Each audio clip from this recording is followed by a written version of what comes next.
Good morning. ठीक है बेटा, बोर्ड लेक्चर 5, ठीक है, सॉल्यूशन इस चैप्टर का। इसमें ये जो लेक्चर है, इसमें जिस टॉपिक को हम डिस्कस करने वाले बेटा वो है राउल्स लॉ। ठीक है ना, RAOULT और ये अपोस्ट्रोफी राउल्स लॉ। ठीक है ना, राउल्स लॉ बड़ा टॉपिक है बेटा, 3 मार्क्स के लिए और 2 मार्क्स के लिए, दोनों फॉर्मेट में पूछ सकते हैं इसको। ठीक है ना, राउल्स लॉ को समझना है तो सबसे पहले हमें वेपर प्रेशर, ये वाली जो टर्म है, इस टर्म को समझना पड़ेगा। वेपर प्रेशर क्या होता है, ठीक है। तो इसके लिए सबसे इंपॉर्टेंट कंडीशन जो है कि देयर इज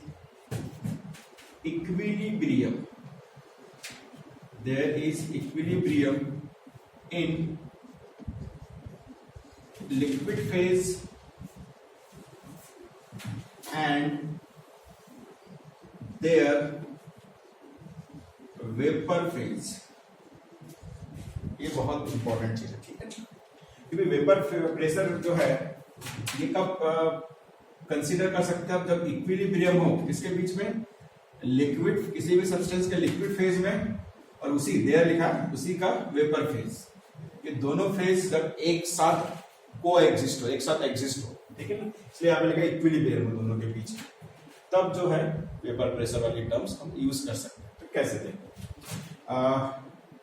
मान के चलते मानिए, कंसिडर कीजिए कि ये एक कंटेनर है, ठीक है ना। अब इस कंटेनर में, ठीक है, कंटेनर को मैंने पहले ओपन रखा है, ठीक है, ओपन कंटेनर, ठीक है। अब इस ओपन कंटेनर में, ओपन कंटेनर है, ठीक है, मैंने यहाँ पे कुछ क्वांटिटी में वाटर लिया है, ठीक है, बराबर, और नीचे में बर्नर लगा दिया है। बर्नर मतलब उसको हीट करता है।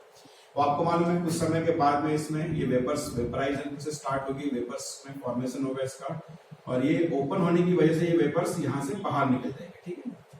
तो ये हो जाएगा वेपर फेज, और ये वाला जो रहेगा ये क्या रहेगा, लिक्विड फेज, ठीक है ना। अब दोनों ही चीजें अवेलेबल है, लेकिन फिर भी यहाँ पे वेपर प्रेशर वाली टर्म्स यूज नहीं हो पाएगी, ठीक है ना। इसमें वेपर प्रेशर वाली टर्म यहाँ पे हम यूज नहीं कर पाएंगे, ठीक है। अब दूसरा एग्जांपल बदलता, ठीक है। फिर से मैंने एक कंटेनर लिया, ठीक है, इस कंटेनर में फिर से हमने वाटर लिया, आधा कंटेनर, ठीक है, इस बराबर है, और इसको फिर से हमने इसमें भी बर्नर लगा दिया ताकि इसको हीट सप्लाई, ठीक। कुछ समय के बाद बेटा ये गैस में कन्वर्ट होगा, ठीक है ना, वेपराइजेशन प्रोसेस स्टार्ट होगी तो गैस में कन्वर्ट होगा, लेकिन ये गैस बाहर नहीं जा पाएगी। क्यों? क्योंकि हमने इसको कवर करके रख दिया इस तरह से, ठीक है। अब ये जो कंटेनर है बेटा ये कैसा है, क्लोज कंटेनर, ठीक है ना, बराबर है। ओपन कंटेनर था, क्लोज कंटेनर है। अब इस क्लोज कंटेनर में क्या होगा, गैस तो बाहर नहीं जा पा रही है। अब क्या होगा, ये वाला जो फॉर्मेट है ये है वेपर फेज, ये जो, ठीक है, ये वाला जो फॉर्मेट है मतलब स्टेट कंडीशन है ये है लिक्विड फेज, दोनों एक साथ है, ठीक है। अब इस कंडीशन में क्या होगा, इसमें क्या है, यहाँ पे भी दोनों एक साथ है, लेकिन पूरी गैस बाहर जा पा रही थी, इस वजह से ये वेपर प्रेशर वाली टर्म यहाँ पे यूज नहीं कर पा रहा था, ठीक है ना, क्योंकि कंडीशन क्रिएट ही नहीं होती। अब यहाँ पे देखो क्या होता है, ये जो वेपर फेज में जो मॉलिक्यूल्स है, ठीक है, आपको मालूम है गैसियस मॉलिक्यूल्स है तो आपस में कोलाइड होते हैं, आपस में टकराते हैं, और इस कोलिजन में ये इस कंटेनर के वॉल पर भी आपस में ठीक है ना, वॉल पर भी जाके ये कोलाइड होंगे, मतलब यहाँ पे भी जाके वो टकराएंगे, इस कंटेनर पर इस तरह से इनका कोलिजन होगा, बराबर है।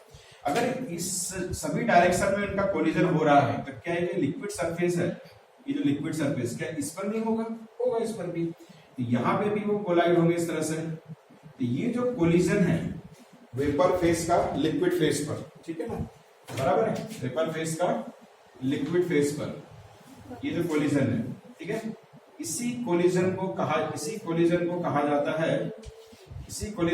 जाता है बेटा वेपर प्रेशर। जो वेपर ठीक है ना। तो सब्सटेंस का जो वेपर फॉर्मेट है वो उसी सब्सटेंस के लिक्विड सरफेस पर क्या कर रहा है, प्रेशर एक्सर्ट कर रहा है। तो यहाँ पे वेपर प्रेशर हम यूज कर सकते हैं, ठीक है ना। ये इस तरह से तो लिक्विड वेपर फेज भी है, लिक्विड फेज भी है, और वेपर फेज क्या कर रहा है, प्रेशर एक्सर्ट कर रहा है।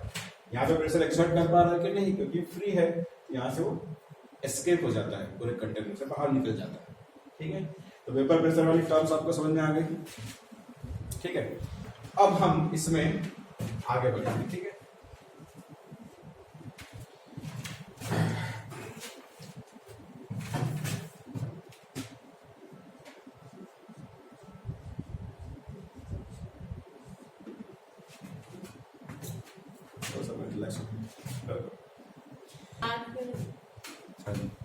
ठीक है बेटा, ये जो है ये तो बेसिक था, वेपर प्रेशर इसी से कनेक्टेड है हमारा, ठीक है ना, राउल्स लॉ। इसलिए मैंने पहले ये एक्सप्लेन कर दिया कि वेपर प्रेशर क्या होता है, बराबर। अब बेटा स्टेटमेंट देखना हमको राउल्स लॉ क्या बोलता है स्टेटमेंट, ठीक है। तो स्टेटमेंट में सबसे इंपॉर्टेंट चीज देखिए, ठीक है, राउल्स लॉ में पार्शियल, देखो बराबर वर्ड्स पर ध्यान दो, partial vapour pressure of any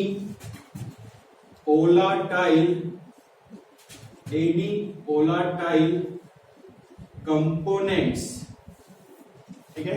अब देखो बेटा, पार्शियल वेपर प्रेशर का मतलब क्या होता है, इंडिविजुअल। आपको मालूम है सॉल्यूशन में दो कंपोनेंट होते हैं, एक सॉल्वेंट और एक सॉल्यूट। तो दोनों का अलग अलग अगर हमको वेपर प्रेशर निकालना है तो उस कंडीशन में हम क्या बोलेंगे, पार्शियल वेपर प्रेशर। लेकिन बेटा वहां पे भी एक कंडीशन है, क्या होना चाहिए वो कंपोनेंट, वोलाटाइल। क्या होना चाहिए, वोलाटाइल, तो ही निकाल पाएंगे। अब कुछ लोग स्टूडेंट सोच रहे होंगे वोलाटाइल क्या होता है, तो आपको मालूम है वोलाटाइल मतलब जो इजीली गैस में कन्वर्ट हो जाता है, ठीक है, इजीली गैस में कन्वर्ट होता है, उसको हम वोलाटाइल बोलते हैं। तो फॉर एग्जांपल पेट्रोल, उसको विदाउट अब हीट सप्लाई भी मत करो फिर भी वो इजीली गैस में कन्वर्ट हो जाता है, बराबर है। लेकिन वाटर उसको वोलाटाइल नहीं बोलते, ठीक है ना, क्यों, क्योंकि उसको हीट करना पड़ता है तब जाके वोलाटाइल बनता है, ठीक है। तो वोलाटाइल मतलब तो इजीली गैस में कन्वर्ट हो सकता है, ठीक है। तो स्टेटमेंट में क्या दिया है, partial vapour pressure of any volatile component in a solution is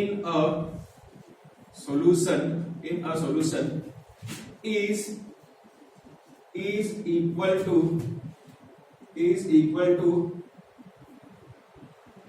ठीक है, is equal to the vapor pressure of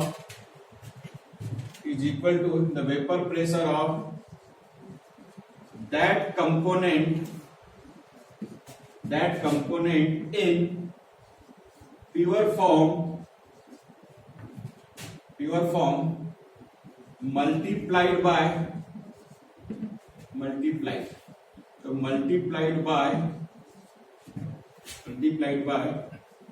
mole fraction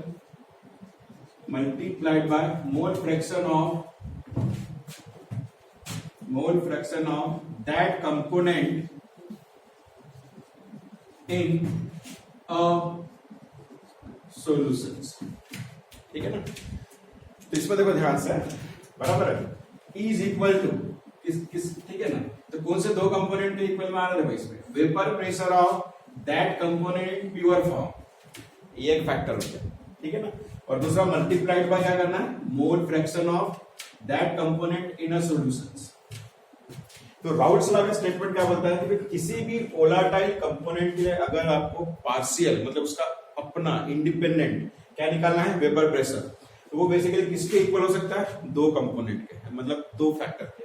पहला फैक्टर क्या लेना पड़ेगा आपको, vapour pressure of that component in pure form, मतलब जब वो सॉल्वेंट या सॉल्यूट अकेला था, मतलब इंडिपेंडेंट था, जब उन्होंने आपस में मिलकर सॉल्यूशन नहीं बनाया था, उस समय का वेपर प्रेशर, बराबर है। और उसको मल्टीप्लाई कैसे करना है, मोल फ्रैक्शन से, ठीक है ना, उसी कंपोनेंट का मोल फ्रैक्शन जब वो सॉल्यूशन में मिक्स हो गया। अब आप सोच रहे होंगे सर वेपर प्रेशर तो ठीक है आपने एक्सप्लेन कर दिया है, मोल फ्रैक्शन क्या होता है, ठीक है।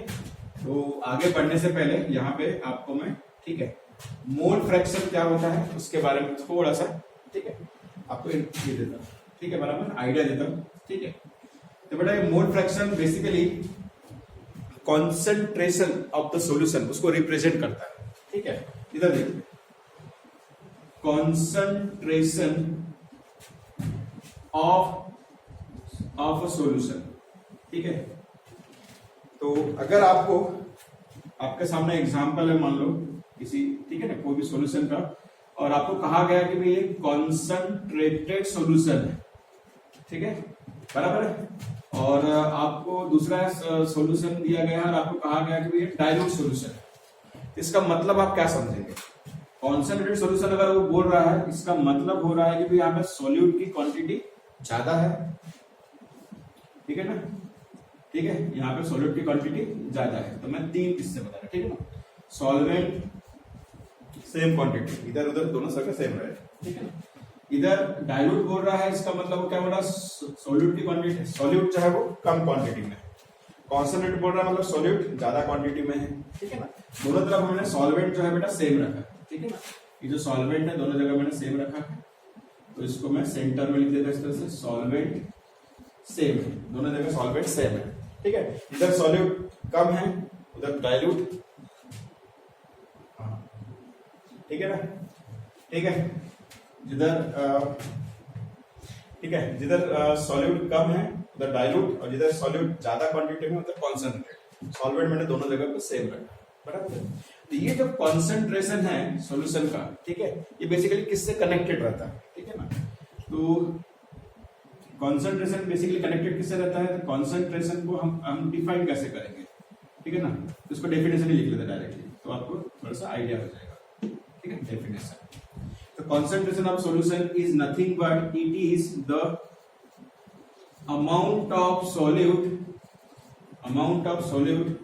that dissolve in a particular amount of solvent, ठीक है। तो बहुत सिंपल डेफिनेशन है बेटा, कॉन्सेंट्रेशन मतलब amount of solute that dissolve in a particular amount of solvent, कितना अमाउंट डिसॉल्व हो सकता है उसी को हम क्या बोलते हैं? कॉन्सेंट्रेशन। अब इसी को मेजर करने का एक मेथड है, जो कहा गया है बेटा मोल फ्रैक्शंस, ठीक है बेटा। जो कॉन्सेंट्रेशन ऑफ सॉल्यूशंस है, ठीक है, तो ये मैंने आपको एक्सप्लेन किया कॉन्सेंट्रेट सॉल्यूशन और डायरेक्ट सॉल्यूशन में क्या डिफरेंस है। उसके बाद में उसकी डेफिनेशन भी बता दिया मैंने आपको। अब मैं बताता हूँ मेथड्स कि किस तरह से हम कॉन्सेंट्रेशन को कैलकुलेट कर सकते हैं, ठीक है। बहुत सारी मेथड्स है, तो उसमें, ठीक है, उसमें, ठीक है, अब मेथड्स की अगर हम बात करें, मेथड्स फॉर कैलकुलेटिंग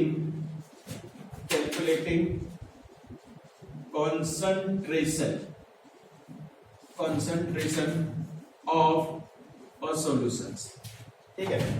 तो बेटा इसमें पहला मेथड है परसेंटेज W/W, ठीक है ना, बराबर है।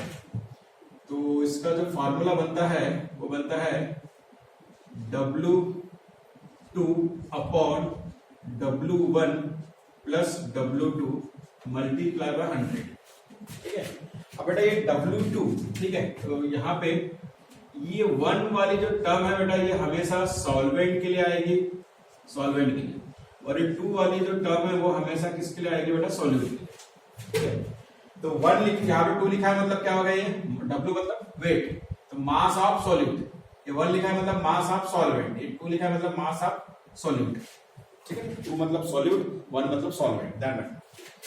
दूसरा फार्मूला है percentage V/V, volume by volume, ठीक है, इसके थ्रू भी हम कैलकुलेट कर सकते हैं।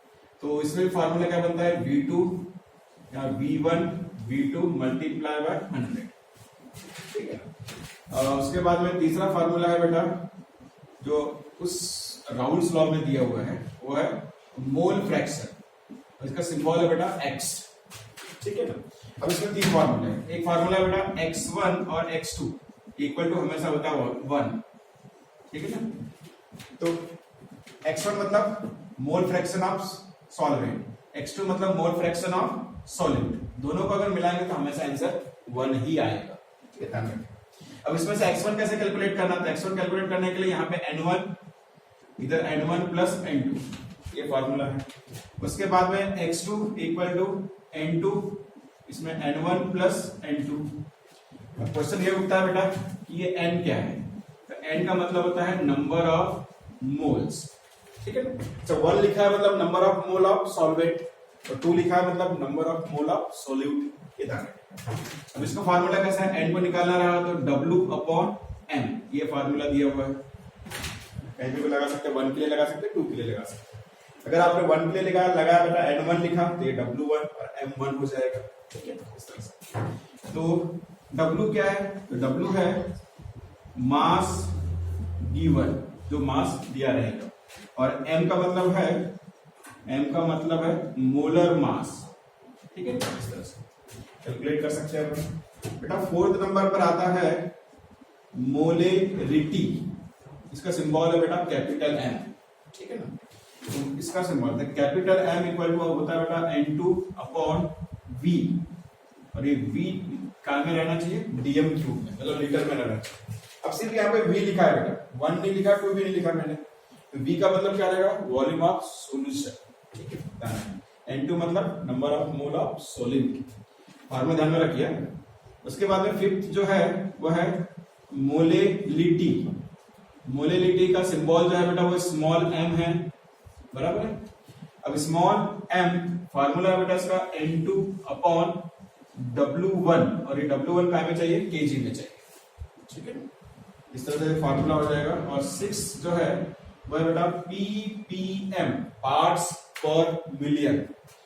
आपने इस टर्म्स को बड़ा यूज होते हुए देखा होगा, जब कभी भी एयर पोल्यूशंस में CO2 कितना है, वाटर वेपर्स कितना है, ह्यूमिडिटी कितनी है, ये सब जो दिखाते हैं बेटा, ठीक है ना, ये जो फैक्टर्स दिखाते हैं पॉल्यूटेंट एनवायरनमेंट के, उसको ppm में दिखाते हैं, ध्यान रखना था, ठीक है। पार्ट्स पर मिलियन, ठीक है ना, उसका फुल फॉर्म लिख देता मैं, पार्ट्स पर मिलियन, ठीक है ना। अब इसका फार्मूला जो है ppm का फार्मूला बनता है, ठीक है ना, इसमें इंटू 10⁻⁶ किया जाता है, ठीक है। और इसको हम लिखेंगे मास, इसको ऐसा लिख देते हैं, थोड़ा टोटल मास लिखेंगे, तो W2 divided by W1 plus W2, ठीक है ना। मास के रेफरेंस में भी ले सकते हैं बेटा, वॉल्यूम के रेफरेंस में भी ले सकते हैं, तो दूसरा फार्मूला भी आ सकता है इसका, तो ppm इसमें आ जाएगा V2, ये V1 plus V2 multiply by 10⁻⁶। इस तरह से इसके 2 फार्मूले हो सकते हैं, ठीक है ना। तो इस तरह से बेटा कॉन्सेंट्रेशन को कैलकुलेट किया जाता है, ठीक है। 1 मिनट, इसमें सबसे इंपॉर्टेंट चीज है, ठीक है, इसमें सबसे इंपॉर्टेंट चीज है, ठीक है, इतना ही सॉल्यूशन के लिए, ठीक है। आगे बढ़ते हैं।